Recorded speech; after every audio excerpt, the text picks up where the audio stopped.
Welcome to Your Worthy Career, a podcast with me, Melissa Lawrence.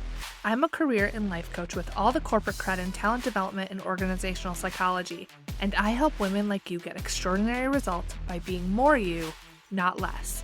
I won't just help you have a career experience worthy of you, but I will help you build your self-worth to shift what you think is possible and take the action that will create the career you've always wanted. Whether it's more meaningful work you're passionate about, making more money, getting to your next level, or being more effective as a leader, we are shattering the glass ceiling here, the one that exists for women at work and the one we put on ourselves with our doubt and inner critic. Each week, you will get practical teachings grounded in neuroscience and effective career development strategies. You'll experience deep mindset shifts and the perfect amount of woo so you can run your career with ease rather than your career running you. You were born for more, and I'm going to help you get there, with maybe a few dance parties along the way. Your up level begins now.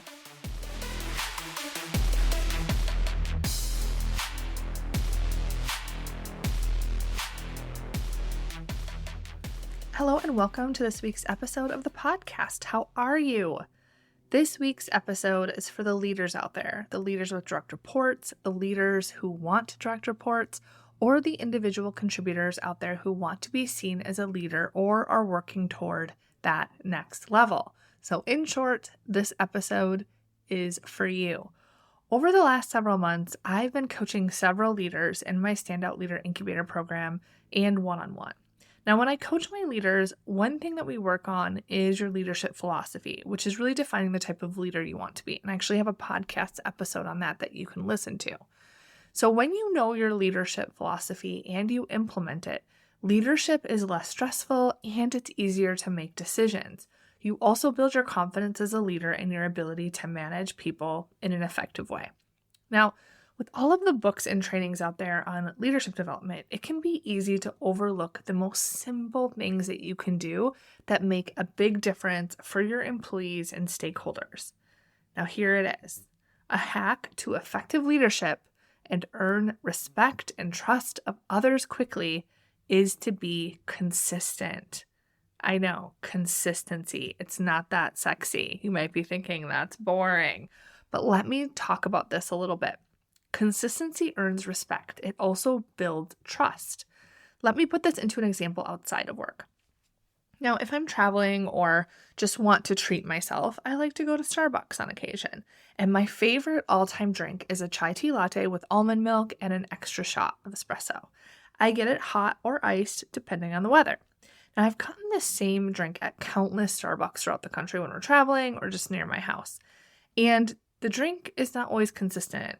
If you've been there, you know what I'm talking about. Sometimes they put too much milk in it and it tastes like a warm, spiced milk, which is kind of gross, not really my vibe. Sometimes it doesn't have enough of the chai spice, but when they get it right, it is so good. And there are 2 Starbucks in my city that I have gone to several times and they always get it right. So I will actually drive out of my way to go to those 2 Starbucks to get it if I'm going to do it, because Starbucks is pricey. If I'm going to drop $7 or $8 for a coffee, I want it to be one that is actually the way that I like to drink it. So I'd rather drive a little farther to go to the place that I know is going to make my coffee the way that I like it. Now, you're learning so much about me, aren't you? But anyway, the point of this is that these 2 Starbucks locations have built my trust. I trust they will make my coffee right and that I will get it the way that I want it, that I will take a sip and have that, this is so good feeling. Okay, now here's another example. I have a similar relationship with the place I get my nails done. I had a woman named Mary that I went to for years and years. She was fantastic, and she went on to bigger and better things. And I never found someone who did my nails as well as she did, where they looked good, but it was also just like a pleasant experience. Like the quality was good. It was clean and nice, and they didn't like make my fingers bleed. You know what I'm talking about? So I tried a lot of different places to find a replacement, and the place that I eventually found is in a whole nother town away from me, and it's about 20 minutes away. And even though there are nail salons all over the place, there's one half a mile for me that I could walk to, I will joke with this place that I go to now that I drive for nails because I will drive to have that experience. I will go out of my way. And they do a great job. The polish doesn't chip or peel off, and it's just such a nice experience. And so they have earned my trust. So I will drive out of my way to go there over other places that are more convenient or even less expensive. Now, let's look at this from the management lens. As a manager, you have a ton of daily interactions with others that tell them what to expect from you. So if you attend meetings on time, that sends a message. If you're always running from meeting to meeting and always playing the catch-up game because other meetings go over, that sends a message. If you're present and engaged during meetings, that is giving a message. If you're multitasking on your phone or checking your email or saying, can I just have 5 minutes to look this up really quick? That is also sending a very different message. If you're prepared, so if you had pre-work and you did it, or your employee asked you to think about something before your next meeting and you actually did that, that is sending them a message. So I say this not to say that you can't ever make a mistake. You can't ever have an off or bad day or that you need to be perfect. That's not true at all. What I suggest, though, is that you pay attention to what are the things that you are consistent with and that you do, and do you like that list? Do you think that what you're consistent with is sending the message that you want to send to your team, employees, to your stakeholders, to the people around you? Because like me and my coffee and nails, people will change jobs. They will go out of their way if they aren't enjoying their experience with you. I've seen so many people like their job and even like their company, but their boss blows off their one-on-one sometimes and isn't reliable. And that person will start looking for another job because they get so frustrated. They're not getting what they need and they're not enjoying that relationship. It's not productive. So being consistent with the regular mundane things that matter way more are going to get you a bigger return. It's way more important and has a much bigger positive impact than taking your team bowling or throwing a pizza party or giving them a spot award. Those things are nice, but they don't make up for a boss or a leader who isn't reliable and consistent. Now, I'm going to share with you some things that you can do that are going to give you a huge return, the things that I would suggest you do consistently. And so you can kind of gap assess yourself against this list. You can also share this with your boss. So if your boss isn't doing some of these things, you can manage up, you can share it with them, and you can share with them how the inconsistency has impacted you or your direct reports. All right, so here are 10 everyday things to be consistent with that are going to give you a huge return. One is to hold and prioritize one-on-ones at a consistent interval. Of course, they can be rescheduled from time to time if you have a conflict, but have your weekly or biweekly or monthly, whatever that interval is, have it set, have it scheduled, and hold it consistently and prioritize it. Don't cancel it last minute. Don't no-show. Don't just decide that they can see you whenever, that like there was a bigger priority that they'll understand. Really hold and prioritize that one-on-one, and if you need to move it, give advanced notice the same way that you would want someone to do with you.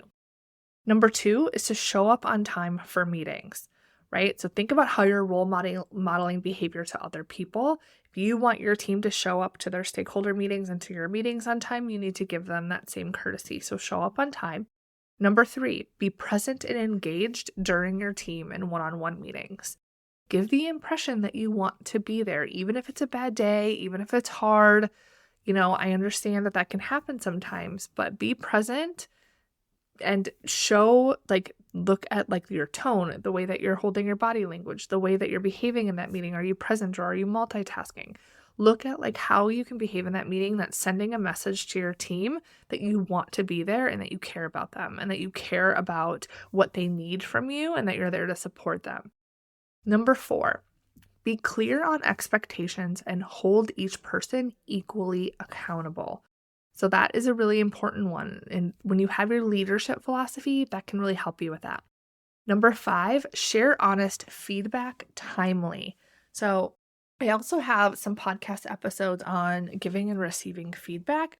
You definitely want to share honest feedback timely. Don't wait until it's a performance review or something where they're going to be blindsided, and make sure that you're honest and it's always in the best interest of the employee. Number 6, if you say you'll do it, right? It's like the safety culture is if you see something, say something. It's like if you say you'll do it, then do it. Be someone that can be trusted and relied upon to follow through with what they say. Number 7, assume your employees are brilliant and treat them that way.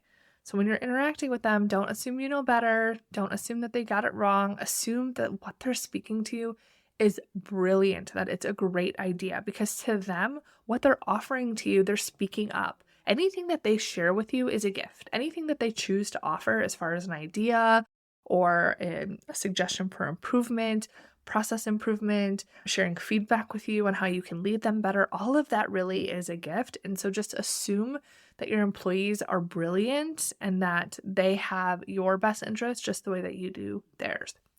Number 8, listen more and talk less. Number 9, treat your employees like humans first and subordinates second. And number 10, don't talk poorly about others in your one-on-ones. Now, a little note about number 10. I've actually had managers do this with me before, and it can be a very negative experience for the employee. And here's why. So when managers do this, I believe it's in good nature. It is because they're connecting with the employee, because they might like the employee. They feel like they can confide in the employee. Maybe it's a way to be relatable to the employee when they're talking negatively about others or talking negatively about the company. So it's a very human response to behave this way. However, as a manager, you have to hold yourself to a higher standard.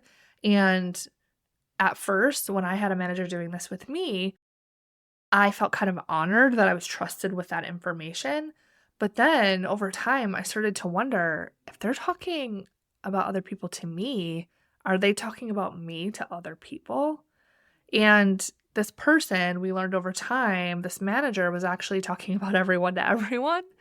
But I just would caution you to really think about your role as a manager and to define how close you want to be with your direct reports. It's not always appropriate to have the same level of friendly relationship or confidentiality that you would if you were friends, which can be more difficult, especially if you rise up to a management position from a peer. But this is something to just really take seriously. Is you're in a different role, you have different expectations. There is a higher standard for you as a leader. So I would think about that before you talk poorly about others. So I've had so many conversations with clients who just struggle with their bosses because they're not doing just 1 or 2 of these things. So of these 10 things, these are things that in general is going to earn a lot of respect for you. It's going to earn trust for you, and it's going to make your employees want to work for you when you can do these things consistently, and your employees can rely on you to follow through on these things. And it's okay to be working toward this list. So when you can confidently say you do all of these things, you're going to see the trust and performance within your team skyrocket. Your teams will be more comfortable coming to you. They will be more loyal to you. They will ask more questions of you, which is going to help with transparency and performance in your team. Problems will be avoided. They will be more engaged, and work will be positively impacted, which is going to make your job so much easier. Because think of it, if your boss wasn't doing these things, it would be so frustrating for you too. If you couldn't rely on your boss to come to meetings, if you were always the last priority, if your boss was talking, crap to you about your peer, like those things can really start to weigh on your experience. So if you don't have a team, you can still use this list. This will demonstrate your own leadership presence. So these are things that you can start to practice and show up to show the people around you that you have what it takes to be a leader, to stand out among the crowd. And when you do these 10 things, you're going to stand out in the very best way. Like I said, you're going to be identified as someone with strong leadership potential, no matter where you're starting from. It can advance your career very quickly.